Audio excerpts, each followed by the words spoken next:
अध्याय 14। शैव दर्शन के अनुसार शिव तत्व।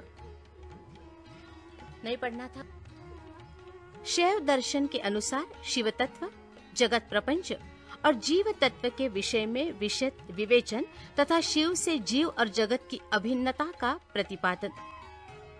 तदनंतर उत्तम श्रेष्ठ पद्धति का वर्णन करके सृष्टि, स्थिति और संहार सबको शक्तिमान शिव की लीला बतलाते हुए वामदेव जी के पूछने पर स्कंद ने कहा, मुने, कर्मास्तित तत्व से लेकर जो विस्तृत शास्त्रवाद है, अर्थात कर्म सत्ता के प्रतिपादक कर्म फलवाद से आरंभ करके शास्त्रों में जो विविध विषयों का विशद विवेचन है, वो ज्ञान प्रदान करने वाला है। अतः ज्ञानवान पुरुष को विवेक पूर्वक इसका श्रवण करना चाहिए। तुमने जिन शिष्यों को उपदेश दिया है, उनमें से कौन तुम्हारे समान है? वे अधम शिष्य आज भी अन्याय शास्त्रों में भटक रहे हैं, अनिश्वरवादी दर्शनों के चक्कर में पड़कर मोहित हो रहे हैं। 6 मुनियों ने उन्हें शाप दे रखा है, क्योंकि पहले वे शिव की निंदा किया करते थे। अतः उनकी बातें नहीं सुननी चाहिए, क्योंकि वे अनर्थवादी शिव शास्त्र के विपरीत बात करने वाले हैं। यहाँ 5 अवयवों से युक्त अनुमान के प्रयोग के लिए भी अवकाश ही है। उत्तम व्रत का पालन करने वाले वामदेव जैसे धूम का दर्शन होने से लोग अनुमान द्वारा पर्वत पर अग्नि की सत्ता का प्रतिपादन करते हैं, उसी प्रकार इस प्रत्यक्ष प्रपंच के दर्शन रूप हेतु का अवलंबन करके परमेश्वर परमात्मा को जाना जा सकता है, इसमें संशय नहीं है। ये विश्व स्त्री पुरुष रूप है, ऐसा प्रत्यक्ष ही देखा जाता है। 6 कोश रूप जो शरीर है, उसमें आदि के 3 माता के अंश से उत्पन्न हुए हैं और अंतिम 3 पिता के अंश से, कि श्रुति का कथन है। इस प्रकार सभी शरीरों में स्त्री पुरुष भाव का जानने वाले लोग हैं। मुने, विद्वानों ने परमात्मा में भी स्त्री पुरुष भाव को जाना है। श्रुति कहती है, परब्रह्म परमात्मा सत, चित और आनंद रूप है। असत प्रपंच को निवृत्त करने वाला शब्द ही सद्रूप कहा जाता है। चित शब्द से जड़ जगत की निवृत्ति की जाती है। यद्यपि सत शब्द तीनों लिंगों में विद्यमान है, तथापि यहाँ परब्रह्म परमात्मा के अर्थ में पुल्लिंग सत शब्द को ही ग्रहण करना चाहिए। वो सत शब्द प्रकाश का वाचक है। सन प्रकाशः, सन शब्द स्पष्ट रूप से प्रकाश का वाचक है। परमात्मा में जो सत्ता या प्रकाश रूपता है, वो उसके पुरुष भाव को सूचित करती है। ज्ञान शब्द का पर्यायवाची जो चित शब्द है, वो स्त्रीलिंग है, अर्थात परमात्मा में चिद्रूपता उसके स्त्री भाव को सूचित करती है। प्रकाश और चित ये दोनों जगत के कारण भाव को प्राप्त हुए हैं। इसी प्रकार सच्चिदात्मा परमेश्वर भी जब जगत के कारण भाव को प्राप्त होते हैं, तब उन एकमात्र परमात्मा में ही शिव भाव और शक्ति भाव का भेद किया जाता है। जब तेल और बत्ती में मलिनता होती है, तब उसके प्रकाश में भी मलिनता आ जाती है। चिता की आग आदि में अशिवता और मलिनता स्पष्ट देखी जाती है। अतः मलिनता आदि आरोपित वस्तु है। उसका निवर्तक होने के कारण परमात्मा के शिवत्व का ही श्रुति के द्वारा प्रतिपादन किया गया है। जीव के आश्रित जो चित्शक्ति है, वो सदा दुर्बल होती है। उसकी निवृत्ति के लिए ही परमात्मा में सार्वकालिक सर्वशक्तिमता विद्यमान है। ईश्वर बलवान है, शक्तिमान है, ये व्यवहार देखा जाता है। महामुने वामदेव, लोक और वेद में सदा ही परमात्मा की शिव रूपता और शक्ति रूपता का साक्षात्कार कराया गया है। शिव और शक्ति के संयोग से निरंतर आनंद प्रकट रहता है। अतः मुने, उस आनंद को प्राप्त करने के उद्देश्य से ही पाप रहित मुनि शिव में मन लगाकर निरामय शिव, परम कल्याण एवं परमानंद को प्राप्त हुए हैं। उपनिषदों में शिव और शक्ति को ही सर्वात्मा एवं ब्रह्म कहा गया है। ब्रह्म शब्द से बृहदात्वर्थगत व्यापकता एवं सर्वात्मता का ही प्रतिपादन होता है। शंभु नामक विग्रह में बृहणत्व और बृहत्व, व्यापकता एवं विशालता नित्य विद्यमान है। सद्योजातादि पंच ब्रह्ममय शिव विग्रह में विश्व की प्रतीति ब्रह्म शब्द से ही कही गई है। वामदेव, हंसः पद को उलट देने से सोहम पद बनता है। उसमें प्रणव का प्राकट्य कैसे होता है ये तुम्हारे स्नेहवश मैं बता रहा हूँ। सावधान होकर सुनो। सोहम पद में से सकार और हकार नामक व्यंजनों को त्याग देने से स्थूल ओम शब्द बच रहता है, जो परमात्मा का वाचक है। तत्वदर्शी मुनि कहते हैं कि उसे महामंत्र रूप जानना चाहिए।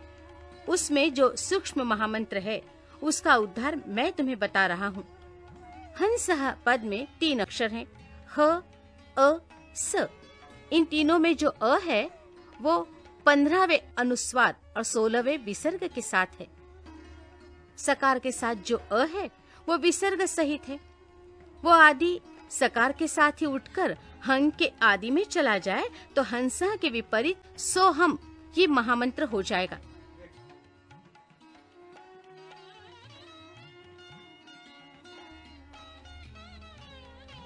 इसमें जो सकार है वो शिव का वाचक है, अर्थात शिव ही सकार के अर्थ माने गए हैं। शक्यात्मक शिव ही इस महामंत्र के वाचार्थ हैं, ये विद्वानों का निर्णय है। गुरु जब शिष्य को इस महामंत्र का उपदेश देते हैं तब सोहम पद से उसको शक्यात्मक शिव का ही बोध कराना अभिष्ट होता है, अर्थात वो ये अनुभव करे कि मैं शक्यतात्मक शिव रूप हूँ। इस प्रकार जब ये महामंत्र जीव परक होता है, अर्थात जीव की शिव रूपता का बोध कराता है, तब पशु जीव अपने को शक्यात्मक एवं शिव का अंश जानकर शिव के साथ अपनी एकता सिद्ध हो जाने से शिव की समता का भागी हो जाता है। अब श्रुति के प्रज्ञान ब्रह्म इस वाक्य में जो प्रज्ञानम पद आया है उसके अर्थ को दिखाया जा रहा है। प्रज्ञान शब्द चैतन्य का पर्याय है, इसमें संशय नहीं है। मुने, शिव सूत्र में ये कहा गया है कि चैतन्यम आत्मा, अर्थात आत्मा ब्रह्म या परमात्मा चैतन्य रूप है। चैतन्य शब्द से ये सूचित होता है कि जिसमें विश्व का संपूर्ण ज्ञान तथा स्वतंत्रता पूर्वक जगत के निर्माण की क्रिया स्वभावतः विद्यमान है, उसी को आत्मा या परमात्मा कहा गया है। इस प्रकार मैंने यहाँ शिव सूत्रों की व्याख्या ही की है। ज्ञान बंधा ये दूसरा शिव सूत्र है। इसमें पशु वर्ग जीव समुदाय का लक्षण बताया गया है। इस सूत्र में आदि पद ज्ञानम के द्वारा किंचिन मात्र ज्ञान और क्रिया का होना ही जीव का लक्षण कहा गया है। ये ज्ञान और क्रिया पराशक्ति का प्रथम स्पंदन है। कृष्ण यजुर्वेद की श्वेताश्वतर शाखा का अध्ययन करने वाले विद्वानों ने स्वाभाविकी ज्ञान बल क्रिया च इस श्रुति के द्वारा इसी पराशक्ति का प्रसन्नता पूर्वक स्तवन किया है।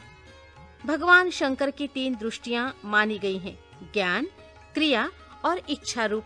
ये तीनों दृष्टियां जीवों के मन में स्थित हो इंद्रिय ज्ञान गोचर देह में प्रवेश करके जीव रूप हो सदा जानती है और करती है। अतः ये दृष्टि त्रय रूप जीव आत्मा महेश्वर का स्वरूप ही है, ऐसा निश्चित सिद्धांत है। अब मैं जगत प्रपंच के साथ प्रणव की एकता का बोध करने वाले प्रपंचार्थ का वर्णन करूंगा। ओमितिदम सर्वम, अर्थात यह प्रत्यक्ष दिखाई देने वाला समस्त जगत ओंकार है। ये सनातन श्रुति का कथन है। इससे प्रणव और जगत की एकता सूचित होती है। तस्माद्वा इस वाक्य से आरंभ करके तैत्तिरीय श्रुति ने संसार की सृष्टि के क्रम का वर्णन किया है। वामदेव, उस श्रुति का जो विवेकपूर्ण तात्पर्य है उसे मैं तुम्हारे स्नेहवश बता रहा हूँ। सुनो, शिव शक्ति का संयोग ही परमात्मा है। ये ज्ञानी पुरुषों का निश्चित मत है। शिव की जो पराशक्ति है उससे चित्त शक्ति प्रकट होती है। चित्त शक्ति से आनंद शक्ति का प्रादुर्भाव होता है। आनंद शक्ति से इच्छा शक्ति का उद्भव हुआ है। इच्छा शक्ति से ज्ञान शक्ति और ज्ञान शक्ति से 5वीं क्रिया शक्ति प्रकट हुई है। मुने, इन्हीं से निवृत्त आदि कलाएं उत्पन्न हुई है। चित्त शक्ति से नाद और आनंद शक्ति से बिंदु का प्राकट्य बताया गया है। इच्छा शक्ति से मकार प्रकट हुआ है। ज्ञान शक्ति से 5वां स्वर उकार उत्पन्न हुआ है और क्रिया शक्ति से आकार की उत्पत्ति हुई है। मुनीश्वर, इस प्रकार मैंने तुम्हें प्रणव की उत्पत्ति बतलाई है। अब ईशान आदि पंच ब्रह्म की उत्पत्ति का वर्णन सुनो। शिव से ईशान उत्पन्न हुए हैं। ईशान से तत्पुरुष का प्रादुर्भाव हुआ है। तत्पुरुष से अघोर का, अघोर से वामदेव का और वामदेव से सद्योजात का प्राकट्य हुआ है। इस आदि अक्षर प्रणव से ही मूलभूत 5 स्वर और 33 व्यंजन के रूप में 38 अक्षरों का प्रादुर्भाव हुआ है। अब कलाओं की उत्पत्ति का क्रम सुनो। ईशान से शांततीता कला उत्पन्न हुई है। तत्पुरुष से शांति कला, अघोर से विद्या कला, वामदेव से प्रतिष्ठा कला और सद्योजात से निवृत्ति कला की उत्पत्ति हुई है। ईशान से चित्त शक्ति द्वारा मिथुन पंचक की उत्पत्ति होती है। अनुग्रह, तिरोभाव, संहार, स्थिति और सृष्टि, इन 5 कृत्यों का हेतु होने के कारण उसे पंचक कहते हैं। ये बात तत्वदर्शी ज्ञानी मुनियों ने कही है। वाच्य वाचक के संबंध से उनमें मिथुनत्व की प्राप्ति हुई है। कला वर्ण स्वरूप इस पंचक में भूत पंचक की गणना है। मुनि श्रेष्ठ, आकाश आदि के क्रम से इन 5 मिथुनों की उत्पत्ति हुई है। इनमें पहला मिथुन है आकाश, दूसरा मिथुन है वायु, तीसरा अग्नि, चौथा जल और 5वां मिथुन पृथ्वी है। इनमें आकाश से लेकर पृथ्वी तक के भूतों का जैसा स्वरूप बताया गया है उसे सुनो। आकाश में एकमात्र शब्द ही गुण है। वायु में शब्द और स्पर्श 2 गुण है। अग्नि में शब्द, स्पर्श और रूप, इन 3 गुणों की प्रधानता है। जल में शब्द, स्पर्श, रूप और रस, ये 4 गुण माने गए हैं तथा पृथ्वी शब्द, स्पर्श, रूप, रस और गंध, इन 5 गुणों से संपन्न है। यही भूतों का व्यापकत्व कहा गया है, अर्थात शब्दादि गुणों द्वारा आकाश आदि भूत, वायु आदि परवर्ती भूतों में किस प्रकार व्यापक हैं, ये दिखाया गया है। इसके विपरीत गंधादि गुणों के क्रम से वे भूत पूर्ववर्ती भूतों से व्याप्त हैं, अर्थात गंध गुण वाली पृथ्वी जल का और रस गुण वाला जल अग्नि का व्याप्त है। इत्यादि रूप से इनकी व्याप्यता को समझना चाहिए। 5 भूतों का ये विस्तार ही प्रपंच कहलाता है। सर्व समष्टि का जो आत्मा है उसी का नाम विराट है और पृथ्वी तत्व से लेकर क्रमशः शिव तत्व तक जो तत्वों का समुदाय है वही ब्रह्मांड है। वो क्रमशः तत्व समूह में लीन होता हुआ अंततो गत्वा सबके जीवनभूत चैतन्यमय परमेश्वर में ही लय को प्राप्त होता है और सृष्टि काल में फिर शक्ति द्वारा शिव से निकलकर स्थूल प्रपंच के रूप में प्रलय काल पर्यंत सुखपूर्वक स्थित रहता है। अपनी इच्छा से संसार की सृष्टि के लिए उद्यत हुए महेश्वर का जो प्रथम परिस्पंद है उसे शिव तत्व कहते हैं। यही इच्छा शक्ति तत्व है, क्योंकि संपूर्ण कृत्यों में इसी का अनुवर्तन होता है। मुनीश्वर, ज्ञान और क्रिया, इन 2 शक्तियों में जब ज्ञान का आधिक्य हो तब उसे सदाशिव तत्व समझना चाहिए। जब क्रिया शक्ति का उद्रेक हो तब उसे महेश्वर तत्व जानना चाहिए तथा जब ज्ञान और क्रिया दोनों शक्तियां समान हो तब वहाँ शुद्ध विद्यात्मक तत्व समझना चाहिए। समस्त भाव पदार्थ परमेश्वर के अंगभूत ही हैं, तथापि उनमें जो भेद बुद्धि होती है उसका नाम माया तत्व है। जब शिव अपने परम ऐश्वर्यशाली रूप को माया से निगृहित करके संपूर्ण पदार्थों को ग्रहण करने लगता है तब उसका नाम पुरुष होता है। तत् सृष्टवा तदेवानु प्राविशत, उस शरीर को रचकर स्वयं उसमें प्रविष्ट हुआ। इस श्रुति ने उसके इसी स्वरूप का प्रतिपादन किया है, अथवा इसी तत्व का प्रतिपादन करने के लिए उक्त श्रुति का प्रादुर्भाव हुआ है। यही पुरुष माया से मोहित होकर संसार बंधन में बंधा हुआ पशु कहलाता है।